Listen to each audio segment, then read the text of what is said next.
Releasing in 1990, Twin Peaks has become a cultural classic for anyone remotely interested in media. Its atmospheric setting and unresolved mysteries have become the subject of debate for many viewers and fans alike.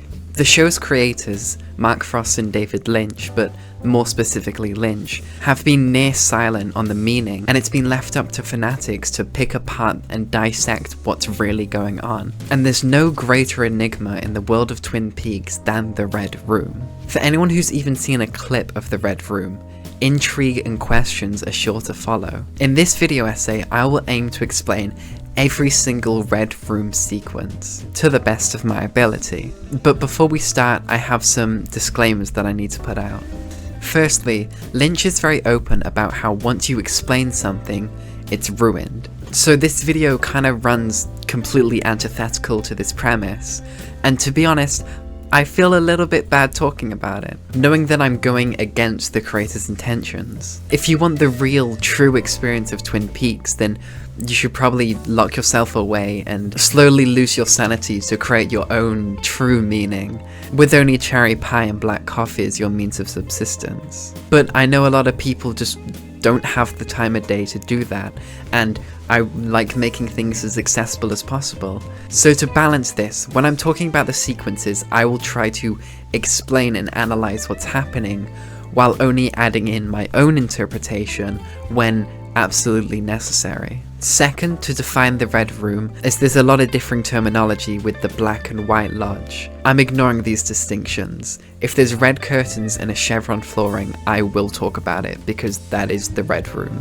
Third and finally, I am kinda new to Twin Peaks, so if I mess up on some details or go against some established fanon, I am sorry.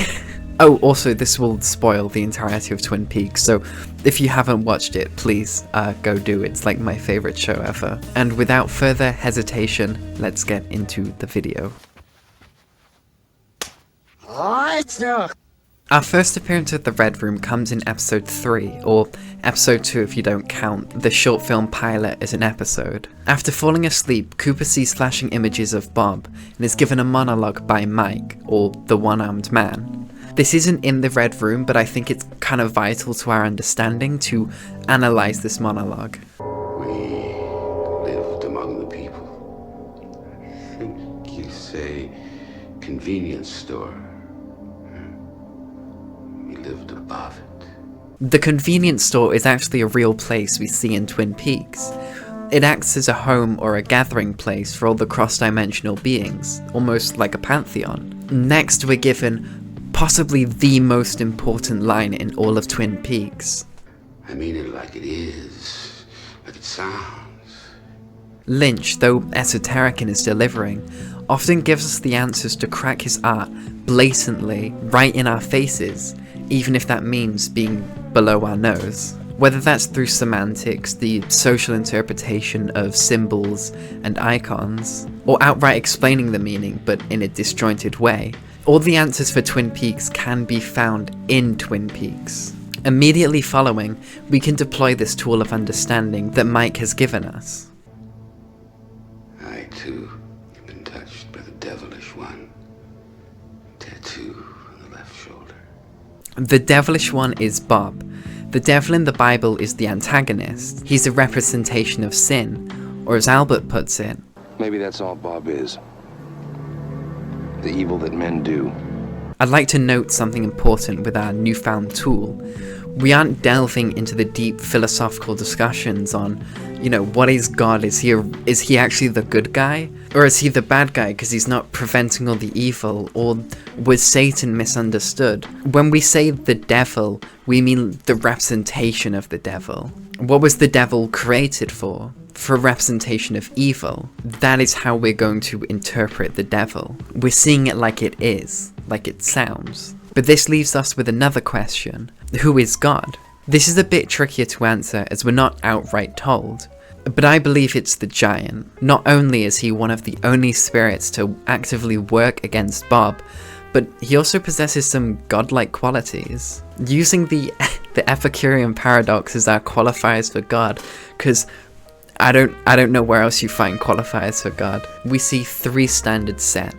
God is all-powerful, all-knowing, and all-loving. The Giant is all-powerful, being able to create Laura Palmer to fight against the creation of Bob, following the Trinity nuclear tests. It's been a while since I've read the Bible, so excuse me if my interpretation is a little bit rusty, but the Giant does this in a similar way that the biblical God made Jesus. He gave humans free will to act as they pleased, and so does not act himself to course correct humanity, but instead he influences it from behind the scenes. The Giant is also all-knowing, being able to predict the fate of the characters and the plot, such as he did when he gave Cooper the ring, or when he was stating, "It is happening again," when Maddie Ferguson is about to be killed. And the Giant is all-loving. He cares enough about humanity to create Laura Palmer. He also has a statue of Aphrodite, the god of love, in the White Lodge. But when I saw the face of God,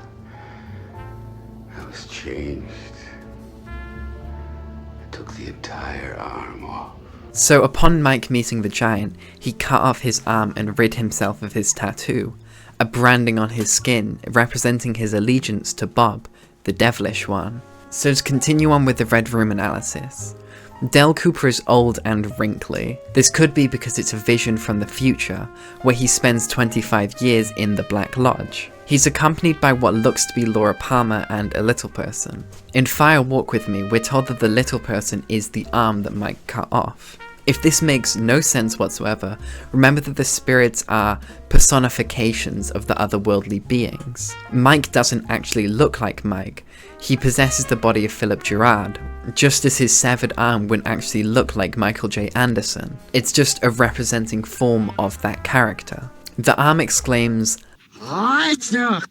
and sits down rubbing his hands together. The phrase "let's rock" is actually found kinda often in Twin Peaks, notably on the windshield of Chet Desmond's car, and said by Diane when joining the Blue Rose Task Force. While some seek a deeper meaning to this, I think this is just Lynch's way of saying, let's go, let's get started with the weird shit. All 3 times "let's rock" is mentioned, it's become apparent to a character that there's more to a case than what meets the eye. The faker Palmer then taps on her nose, indicating that she has a secret or something she wants to keep from us. The arm then tells us that he has good news. I've got good news.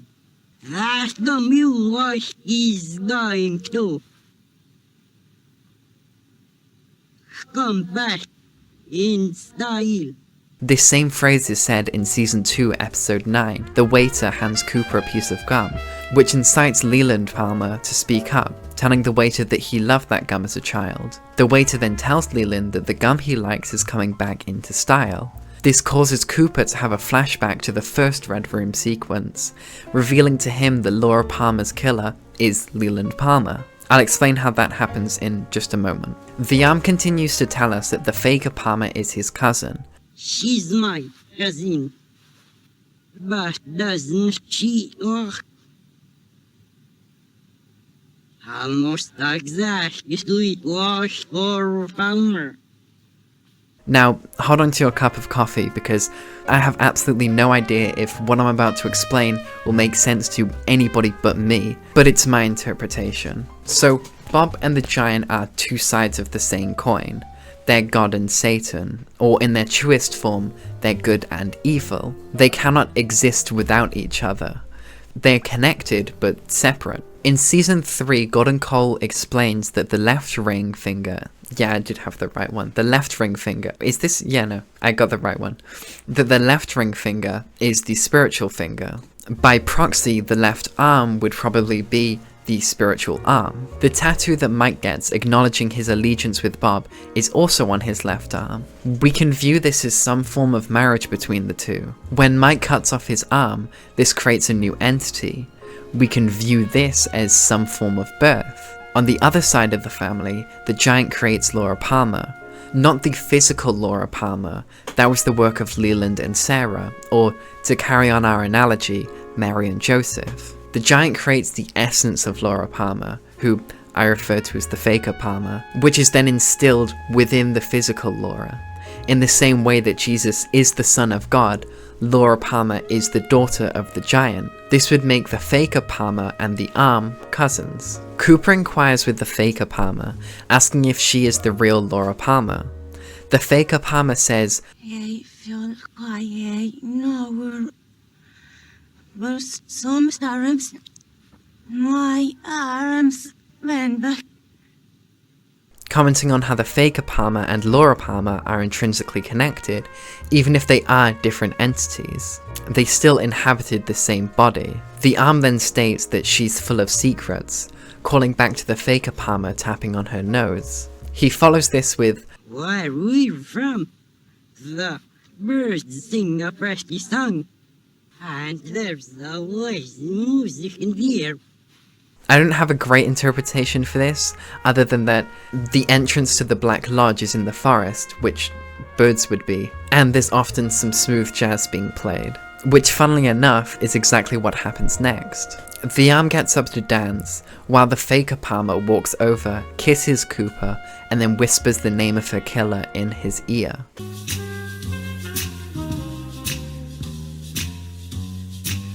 This connects back to the previous point about the gum. This first experience was planted in Cooper's mind, so that when the right moment comes, he'll remember what the Faker Palmer told him, as immediately he has no memory of the message. The midget did a dance, Laura kissed me, and she whispered the name of the killer in my ear. Who was it? I don't remember. It's also worth me saying here that I think the waiter is the body of the giant. Just as Mike appears as Philip Gerard, I believe that the giant appears as the waiter. My justification for this is that the waiter often shows up before the giant and somewhat regularly aids in the investigation in cryptic ways. There'll be more justification later on, but we're not at that point yet.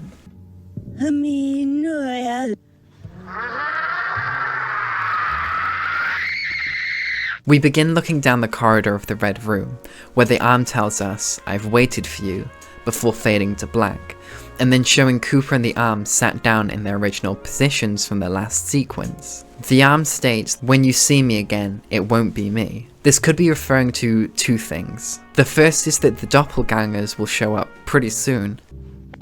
Doppelganger! Or it could be referencing that the Arm becomes this electrical tree thing in the third season. He then says that this is the waiting room.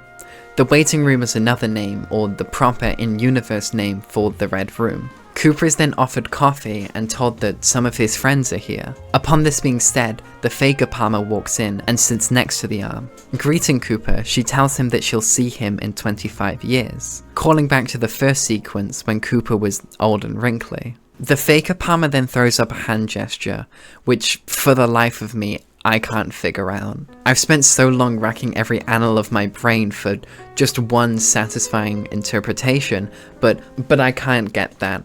So I'll give you some cool ones I found online, though I don't fully subscribe to them. The gesture could be tree in ASL, American Sign Language, about the sycamore trees that surround the entrance to the Black Lodge, or the song performed by Jimmy Scott upon Cooper entering the Black Lodge early in the episode, which I didn't mention because it's just like a music video. There's not much to say about it. It could also be the Madura for fearlessness, a type of Buddhist hand symbolism. Or sticking with sign language, it could be the sign for fire in PISL, Plains Indian Sign Language. Or, if you wanted to throw sign language completely out the window, it could just represent someone holding a pillow whilst lying in bed. As I said, I don't think any of these are the correct interpretation, or at least the hand symbols are not accurate enough for me to fully say in 100% certainty, but since I don't have my own, they'll have to suffice for now. The Faker Palmer then disappears, and the waiter shows up and mimics the call of the Arm, before they both say hallelujah, reaffirming the biblical themes that I spoke of before. After handing Cooper his coffee, the waiter transforms into the giant, stating, "One and the same." Coffee! Coffee!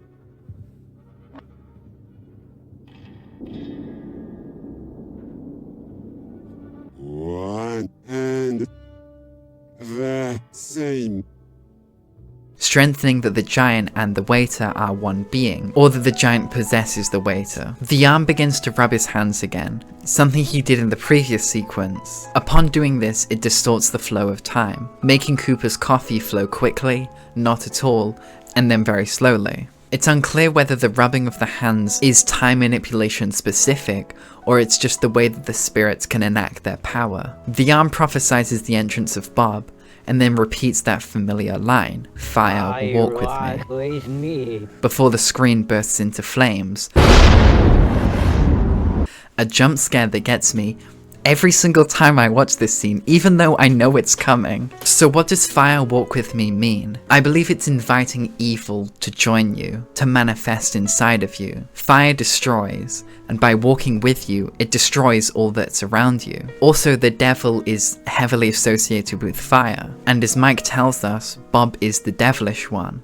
You're inviting Bob to walk with you. We then hear Laura Palmer scream, and the lights flicker before Cooper walks out of the red room and begins to explore the other rooms. Another note, because I don't think I explained it already, I believe the flashing lights we see so heavily throughout these scenes are directly tied to Bob and his actions. Almost like how the lights flicker when there's ghosts around in really shit horror movies. He looks in one and then turns back to enter the original room, where the arm tells him "wrong way" and points to the exit. As we learned prior to the sequence, the cops of Twin Peaks are trying to investigate the Black Lodge and save Annie Blackburn, not the White Lodge.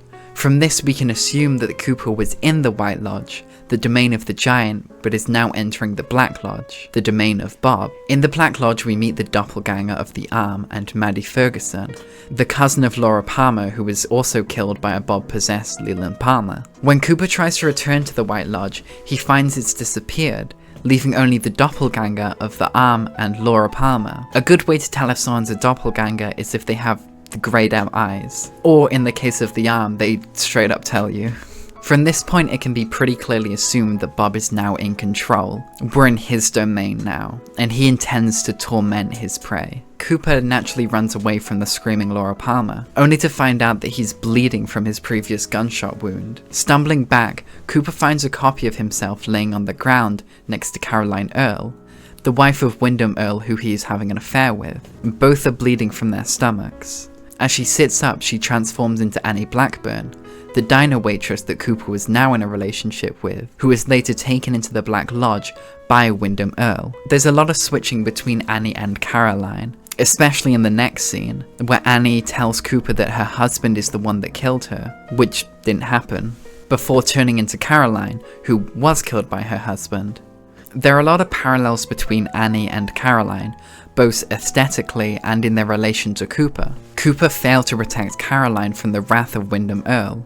Caroline was his true love, or at least the love he still hung up on. And since he isn't over Caroline, he now projects that onto Annie. Annie is now at the hands of Wyndham, and this projection has grown stronger, with Cooper blending the two in his mind, either consciously or as a result of Bob's puppeteering. Annie tells the story of Caroline, while Caroline tells the story of Annie. Notice how Caroline has her eyes greyed out here, but Annie doesn't. This is because Annie is actually in the Black Lodge, and Bob doesn't need to make a doppelganger of her. Doppelganger Caroline is then swapped out with the doppelganger. God, I need a shorter word than the doppelganger. I can't keep saying doppelganger. With the doppelganger Laura Palmer, who screams as she so often does. And then she's replaced with Wyndham Earle. At the sight of his appearance, Cooper jumps. Wyndham greets Cooper, then makes Annie appear and disappear next to them and laughs.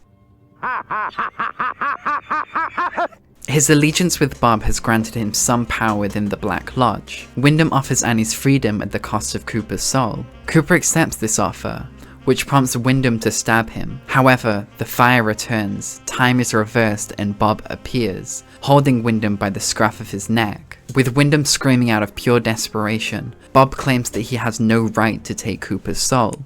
You go. He's wrong. He can't ask for your soul. And takes his instead, sucking the fire from his head. This again supports the idea that Bob and fire are interlinked. As Cooper leaves, Mr. C, Cooper's doppelganger, shows up and laughs with Bob.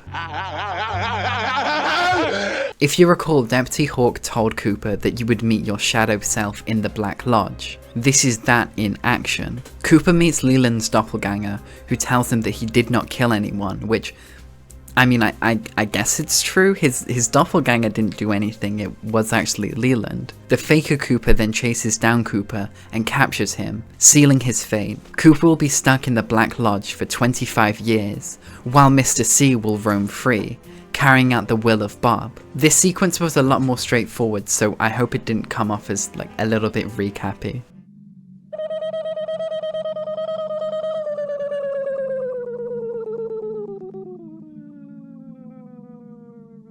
We begin with a pan up to the green ring. Then Cooper walks in. He is only aware of her because he was sent by the FBI to investigate her murder. Remember how I said that time works weirdly in the Black Lodge? This is a pretty good example of that. Cooper is talking from the future to a past Laura Palmer. Holy shit, is this the Homestuck reference? The arm states, "I am the arm and I sound like this." I'm not doing that. Then proceeds to make a whooping noise. The noise is actually played throughout Fire Walk with Me. It's a way of indicating the arm is present without him physically being there. The arm then picks up the ring and offers it to Laura, while Cooper objects, saying, "Don't take the ring, Laura." Don't take the ring, Laura. The ring is a subject of much debate within the Twin Peaks fandom, some claiming that it prevents possession, while others say that it causes the wearer to be pulled into the Red Room. Regardless of what the ring really means, I'm not here to analyze it. What I'm here to do is explain why Cooper would tell Laura not to take the ring. And to do that, we need to know Cooper's experience with the ring. Cooper would have known one instance of the ring, and that was Teresa Banks, who famously wore the ring often and was killed, her body wrapped in plastic much like Laura Palmer. From his intuition, Cooper probably had a bad feeling about the ring, which is why he advised Laura not to take it. Bob, I want all my diamond yeah. Leland enters the room floating. He then hits a smooth criminal-like lean before being suspended in mid-air next to Bob. This is a pretty clear visual that Leland is being puppeteered by Bob. Mike and the arms say in unison, "Bob, I want all my garmonbozia." Garmonbozia is the Korean corn substance that the spirits eat, comprised of pain and sorrow. If you remember earlier in the film, Philip Gerard pulls up to Leland and yells at him for eating all the corn. This was Mike being mad at Bob for taking all the garmonbozia. Bob takes the bloodstain from Leland and throws it on the ground where it vanishes. We can understand the blood as being a carrier or a visual representation of the pain and sorrow. The blood on the floor then transitions into a close-up of what I assume is the arm eating the cream's corn, the garmonbozia. Bob took the pain and suffering that Leland had just inflicted on Ronette Pulaski and Laura Palmer, and then allowed the other spirits to feed on it. The scene then cuts to a monkey, but the monkey is not in the Red Room, which means I don't need to explain why the fuck there's a monkey in this film. We then see Laura sitting in the Red Room with Cooper at her side. As an angel floats down, she laughs and then cries. I apologize if my interpretation here is a little bit boring, but I believe that this is just Laura Palmer being saved from the torment that she experienced in her real life. The angel could be a messenger from the giant, telling her of her purpose in this life, or it could just be generic symbolism of salvation. Either way, this is a happy ending for Laura. She laughs because post-death, she's finally gotten the clarity she searched for in life, and then cries upon realizing the deep sorrow of her situation. Cooper is by her side, this again being Cooper from the end of the show, comforting her as he knows how her story will play out. I just want to say that this is a really beautiful ending, and I really like it. I genuinely would have been happy if the show just stopped there. But we got season 3, baby. Oh god. Is it future or is it past? Cooper sits across from Mike, who questions, is it future or is it past? alluding to the strange time dilations that take place within the Black Lodge. Mike disappears and the Faker Palmer walks in and tells Cooper that he can finally leave. I think it's important to remember that Cooper's mind would have degraded after 25 years in the Black Lodge. Just 3 hours of a Lynchian nightmare could probably do a number on me. The Faker Palmer repeats her dialogue from the original sequence. When Cooper responds to the Faker Palmer, saying that Laura Palmer is dead, she declares, I am dead. Here's the island. then takes off her face, revealing a white lie. This isn't the only time we see someone take off their face in The Return. Sarah Palmer does it too, but hers shows darkness. This plays on my previous point that Laura was created to combat Bob and his evil. This is why the Faker Palmer, the part of Laura that was created by the giant, is light inside.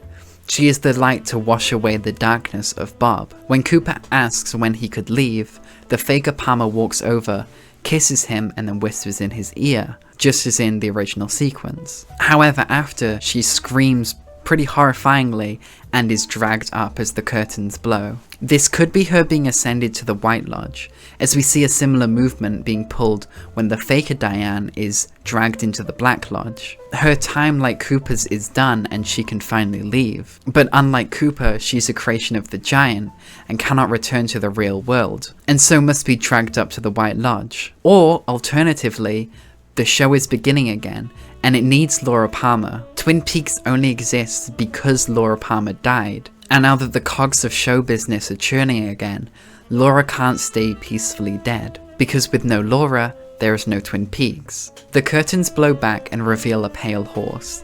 The imagery of a pale horse was used previously in Twin Peaks, being seen by Sarah Palmer twice. We're told more about the horse in Part 8. This is the water, and this is the well. Drink full and ascend. The horse is the white of the eyes and dark within. The horse is the white of the eyes and the dark within. When do we see the white of the eyes? When you're looking to the side or looking away from something. The dark within is looking away from evil, being negligent or unwilling to do something. Why does Sarah Palmer see it so often? Because her husband was possessed. He was different and he was abusing Laura, yet she did nothing to stop him. The horse represents being passive to evil, which in itself could be argued as a form of evil. So when we look behind the curtain, if you didn't know, looking behind the curtain is an idiom for something secret or something in the background. I didn't know that until writing the script. So when we look behind the curtain of the Black Lodge, of evil, we see the pale horse. When we look behind evil at what's not immediately clear, we see the inaction of people, not preventing evil. So why is it here? Why is Cooper being shown the pale horse? Because Cooper intends to stop the Faker Cooper, Mr. C, a character that has done great evil, but no one is stopping him. We're told that people keep meeting him and sensing something is really wrong with him, yet they don't do anything, nothing ever happens. People look away from the signs and allow evil to be enacted. We then cut back to Cooper and Mike, where Mike repeats his lines before taking Cooper to the arm, who once again performs his sound. Oh, as I said before, the arm is now like this electrical tree thing. This is the evolution of the arm. The real world explanation for this is that Michael J. Anderson, the original actor of the arm, hated Twin Peaks and would not return. He also made some really awful accusations towards Lynch, which I will not repeat here, but they're on the internet, specifically his Facebook for whatever fucking reason. As for an inverse explanation on this change, I think he's taken on an appearance to try and fix Cooper's mind. He's a tree like the sycamore trees outside the Black Lodge. There is what looks like chewed gum on the top, which is a callback to That Gum You Like is coming back into style. And the flashing electricity was used to indicate Bob was up to something. Both Mike and the arm are trying to help Cooper, and who knows, maybe this is an effective way of jogging his mind. And it seems that it immediately works, because after the arm says doppelganger, Cooper has flashbacks to the ending of season 2, of his doppelganger breaking out. The arm tells Cooper that his doppelganger must come back in before he's allowed out. In the second sequence of the episode, the arm says 253, time and time again, Bob, Bob, Bob, go now. There's a lot of debate on what 253 means, and not a lot of solid answers. The best I can give you from the depths of my own mind is that the Trinity nuclear test, which created Bob, yielded 25 kilotons of TNT. Trinity also means 3. The prefix tri is 3 in Latin. So what the arm could be saying is that the 25 KT produced at the Trinity will happen time and time again, producing multiple Bobs. Again, this spawns more questions. 1, are they in a time loop which allows for the Trinity test to be performed multiple times? Or 2, is the Trinity test used as a symbol of man's evil, and that similar things could create similar Bobs? But those questions are based on an assumption which was based on an assumption. Okay, so that previous rant was wrong, but I spent a while cooking on it, so I left it in. What 253 actually means is that at the end of the season, when Bob is defeated and everyone has their happy ending, Cooper realizes it's a dream and says, we live inside a dream. And when he realizes this, the clock is stuck at 2:53 PM. 253, time and time again, can mean two things. Either literally, 2 o'clock is a time and 53 minutes past is a time, so it's time and time again, or that Cooper is doomed to repeat this dream unless he gets out and does something about it. When Cooper tries to get out, he can't. He's being blocked by the lodge. Upon finding that Mike and the arm have gone, he tries going into another room where he meets Leland Palmer. Leland asks Cooper to find Laura. As previously mentioned, she got grabbed away. As the lodge begins to distort, Mike states something's wrong. The arm replies, my doppelganger. And he's absolutely right. As Cooper watches the Faker Cooper drive, who's about to be pulled into the Black Lodge, or should be since it doesn't really work, the arm's doppelganger shows up, screaming non-existent, and Cooper falls through the floor and between reality. I think this is where Cooper is sent to. The non-existence is either the space-looking thing that he flies through, or as his shell-shocked Dougie Jones performance is non-existent, since he's barely functioning as a person for the entire series. That's weird.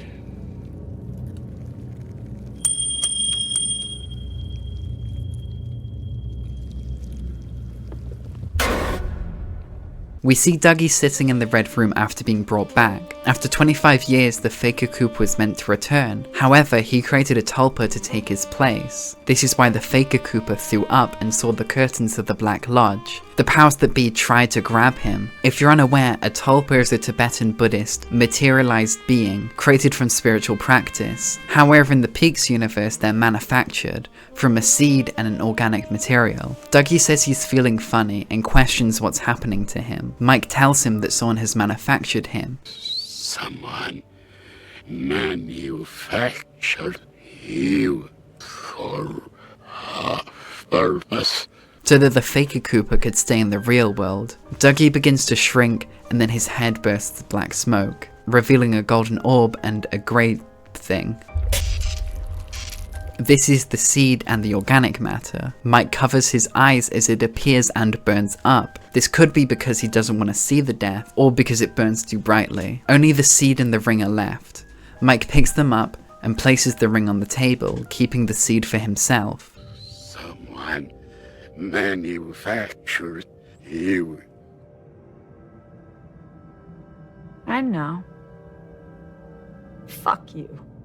The next 6 occurrences of the Red Room are a lot shorter and easier to understand, so I'll just run through them quickly. In part 4, Cooper sees Mike through the floor of his room. Mike tells him that he was tricked, holding up the seed. This implies that the other Red Room spirits were unaware that the Faker Cooper made a tulpa, and were trying to tell Cooper of his impending fate. Mike then states that one of you must die. Either Cooper or his doppelganger must return to the Black Lodge. In part 6, Mike tells Cooper not to die. Pretty self-explanatory. Just beat the Faker Cooper and send him back. In part 11, Mike guides Cooper to a bakery where he leaves with a box of cherry pie. The same pie that saved him from being killed by the casino owners. If it wasn't obvious, Mike is helping lay the grounds for Cooper's return to Twin Peaks to face off against Bob. In part 13, after the Faker Cooper kills Ray Monroe, an FBI informant tasked with putting the ring on the Faker Cooper and killing him, Ray's body is transported to the Red Room, where the ring is picked up and placed back on the table by Mike. Since the Faker Cooper is doing everything in his power to not go back to the Black Lodge, this could mean that there's multiple rings, or that the rings operate on a completely different plane of reality to the one that we can understand. But it is shown that the ring will bring someone back to the lodge after death, like we saw with Laura Palmer in Fire Walk With Me. In part 16, which is possibly my favourite episode in the whole series, Cooper regains consciousness and speaks with Mike, who tells him that the Faker Cooper didn't go back in. Mike gives Cooper the ring to finish what Ray Monroe couldn't. Cooper asks to see the seed and gives Mike a piece of his hair to make another Dulci Tulpa. Later in the episode, Diane becomes self-aware that she is a Tulpa, where she's taken into the red room and does the head exploding thing. Diane being thrown upwards and also her head exploding were two jump scares that got me really bad, and they're like a minute apart from each other. It was quite embarrassing. From this we can gather that Tulpas are only able to exist in the real world if they're unaware that they are Tulpas, or as Diane put it, not themselves. In part 17, once Diane is freed from Nado, the eyeless girl, her organic material is taken back to the red room, but not the seed. This is because Diane was really the one under the layers of Nado, so a seed was not needed for the creation. However, the organic material was needed to plaster over Diane. Is it the story of the little girl who lived down the lane? The finale opens with the Faker Cooper being burnt in a chair. Like Wyndham Earle, this could be his soul leaving his body, but in this case, Bob is not there to collect it, so the fire is left to burn out in the open. We then see Mike place a seed and a clump of hair on the seed, creating Dougie to go back to his family. In the second sequence, after Cooper fails to save Laura, we repeat the opening scene, with Mike asking, is it the future or is it the past? As I kinda hinted to earlier, I don't think the return really happened that much. I think it was a dream, or the characters were in a dream-like state. At first I kinda hated this idea, I thought it was like cheap. But this isn't particularly new to Lynch. There should be a timestamp on screen right now that you can skip to avoid Inland Empire spoilers, because I'm about to spoil two of the coolest moments in that entire film. If you have not watched Inland Empire, then skip. I'm begging you to skip. Please skip ahead. Okay, spoilers are starting like right now. So the most memorable and jaw-dropping moments of Inland Empire for me were the zoom outs, and you see all the cameras. The scene where Laura Dern is drinking with her co-star, and the scene where Laura Dern is bleeding out on the streets of LA next to Terry Crews. Lynch is not a stranger to these big mindfuck build-ups just to reveal that it wasn't reality. Okay, spoilers are done.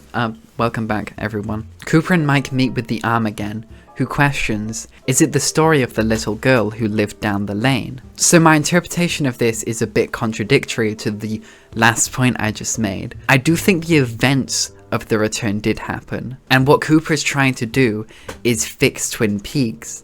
In every cycle of Rainworld, Cooper has to try and fix another problem. The first, or at least the one we saw, was defeating Bob, Judy, or whatever you want to call the evil in Twin Peaks. However, this cycle wasn't the one where he was able to save Laura Palmer. As we saw, she disappeared whilst being saved by Cooper in the Fire Walk With Me flashback. This cycle, he's directly trying to save Laura. In the first sequence, the arm instructed Cooper to end the evil, and this time he's asking if the story will be about the little girl who lived down the lane, Laura Palmer. We continue with the repetition of Laura being pulled upwards, but this time we hear multiple screams. Many and many attempts have been made by Cooper in many different cycles. Each cycle slowly breaks away at him, as with no Laura, there is no Twin Peaks. The closer he gets to saving her, the closer he is to wiping his own existence away. This is why Cooper, Diane, and Laura all have name changes, and why Diane can't recognize Cooper anymore. We redo Leland's scene, and Cooper exits the Black Lodge. It allows him to this time, because in the previous cycle, he beat Bob and returned the Faker Cooper.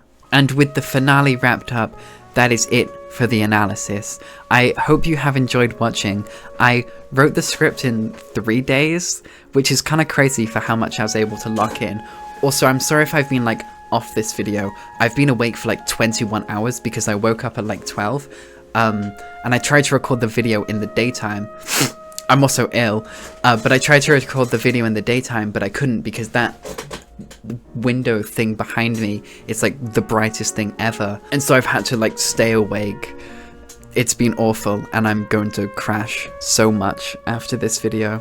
This video will probably be the last one I'll be able to put out before uni, so prepare again for the god-awful upload schedule. I've been trying to work myself hard this summer, so there's things for people to watch before it falls off a cliff and I disappear again. So I hope it pays off and you stick around. I have been Unajoy, and you have been entertained.